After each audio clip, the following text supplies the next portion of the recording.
خاتم الانبیاء اما بعد، میرے انتہائی قابل احترام معزز علماء کرام جناب قاضی گلرحمان نکال صاحب، صوبائی امیر جناب قاضی ارمان صاحب، میڈیا کے ہمارے مہربان چیف میڈیا کے لوگ اور ہمارے تمام ڈاکٹر صاحب، نام مر کسی کی نہیں آتا، بہرحال سب کا میں انتہائی ممنون و مشکور ہوں، لیکن میں سب سے پہلے آنے والا ہوں، اس لیے میں زور کے وقت پتہ چلا ہے، پہلے پتہ تو تھا یہ قاضی صاحب زیارت حرمین شریفین کے لیے ہمارے اہل خانہ تشریف لے جا رہے ہیں، لیکن یہاں آ کر کے اور یقین ہوا اور پھر میں حاضر ہوا ان کو مبارکباد دینے کے لیے۔ تو حسب الحکم میں نے یہاں تقریباً 3 نمازیں بھی پڑھائی ہیں، تو آج یہ میڈیا کے سامنے بھی یہ پروگرام جو تھا ان کا یہ عذر میں نے شمس تھا، اس لیے کہ وہ ادھر سے جا رہے ہیں، تو انسان کا کوئی پتہ نہیں ہوتا، نہ ہمارا کوئی پتہ ہے، نہ ان کا کوئی پتہ ہے، نہ کسی کا کوئی پتہ ہے، لہذا انہوں نے ایک بہت بڑا احسن طریقہ اپنایا ہے کہ اپنے مہربانوں کو بلا کر کے ایک دوسرے سے معافی تلافی کر کے دنیا سے ادھر سے جا کر کے روضہ رسول صلی اللہ علیہ وسلم پر حاضری دے کر کے صلاۃ و سلام پڑھنا اور کعبۃ اللہ کا طواف کرنا۔ تو میں یہ تمام علماء اکرام کی طرف سے، میڈیا کی طرف سے، ہمارے ڈاکٹر صاحب، چیئرمین صاحب، جتنے بھی مہربان ہیں، یہ سب کی طرف سے میں جناب قاضی صاحب کو، جناب قاضی ضیاء الرحمان صاحب کو، ان کے اہلیہ کو، ان کی والدہ محترمہ کو، میں ایک بحیثیت ایک برادری، بحیثیت ایک تعلق پراولی انتہائی دل کی گہرائیوں سے میں ان کو مبارکباد پیش کرتا ہوں، اور ساتھ ہی یہی گزارش کرتا ہوں کہ یہ جا کر کے بالخصوص سب کے لیے ہری پور کے جتنے لوگ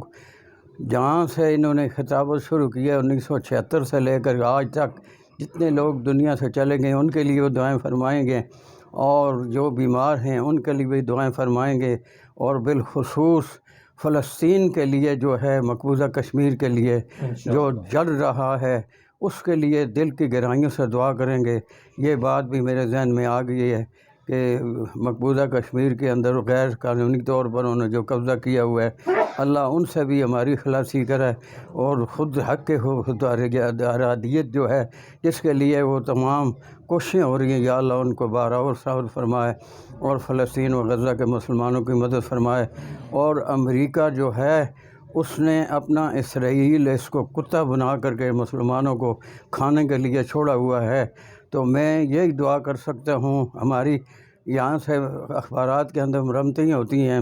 مذمت ہوتی رہتی ہے، مرمت کا کام ہے کوئی نہیں، اللہ کوئی ایسی سبیل پیدا فرمائے کہ ان کے لیے کوئی مرمت کا انتظام بن جائے، تاکہ یہ امریکہ کتا جو ہے اپنے کتے کو باندھ کر کے اپنی تمام کارروائیاں جتنی بھی ہیں ان کو ختم کرے، اللہ اس پر اپنی آسمان کے عذاب نازل کرے، تاکہ مسلمانوں کا یہ دشمن ہے، یہود نصارہ مسلمانوں کے دشمن ہیں، ان کو کلمہ پڑھنا، ختم نبوت جو ہے کہیں کہیں توہین ہو رہی ہے۔ سری نگر کے اندر دیکھو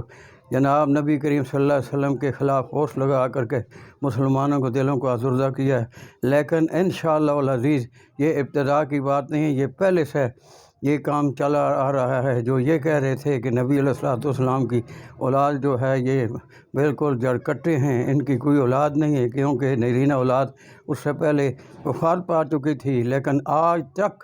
قیامت تک اللہ نے فرمایا اور رفعنا لک ذکرک، اے میرے پیارے پیغمبر آپ کا میں ذکر بلند کرتا رہوں گا، جو آپ کو مٹانے کی کوشش کرتے ہیں وہ ان کا نام و نشان تک بھی نہیں رہے گا۔